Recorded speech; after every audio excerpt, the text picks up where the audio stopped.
Let's talk about networking a couple different ways. Traditionally, you think of networking as you're going to maybe an event, a fundraiser, and you're going to be meeting maybe new people there. Let's describe how you would work a room or how you would network. I go into this room. What advice do you give me to network within that evening? Well, up until now, we've been talking about one-on-one networking.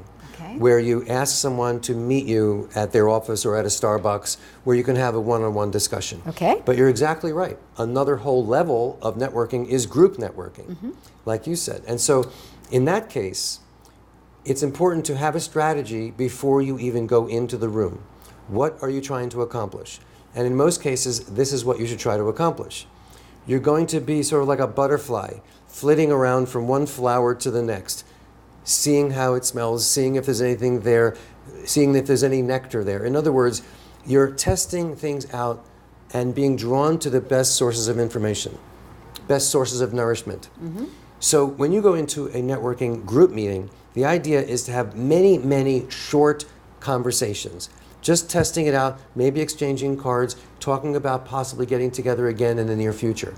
What you should not do, in my opinion, is get in a corner with someone and stay there 40 minutes because they seem like a really hot prospect for networking. I think the good thing to do is to leave with a stack of business cards with little notes on the back of what they said or how to contact them or when to contact them, and then leave in such a way that you have a plan. You now have 5, 10, 15 people to follow up with and have substantive conversations, but not at the actual networking event. That's where you're just going to quickly have short conversations, move on, move on, move on. And how do you approach someone? If you're standing in a room, what are some starters to go up and approach someone to begin networking? Usually the word hello works well. Hello, okay, that's and a good. I haven't met you yet. My name is Susan, how are you? Or, what line of work are you in? Or, gee, isn't it a beautiful day today? Just conversation, just trying to be friendly. It doesn't have to be any more than that. It's just basic interpersonal skills. All right, 500 people in the room. I only have time to meet 10. How do I decide which 10 to go after?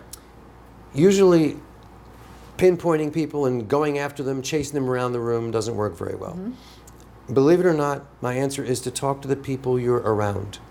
As long as they seem presentable and professional, strike up a conversation. Don't prejudge. Okay. Now, if you happen to see someone who really stands out, they look very successful, they look very impressive, okay, fine. You could try to maneuver gradually over to them and have a conversation.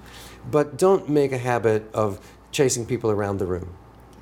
So again, get their business cards, and I'm assuming follow up. Follow up is huge, by phone or email.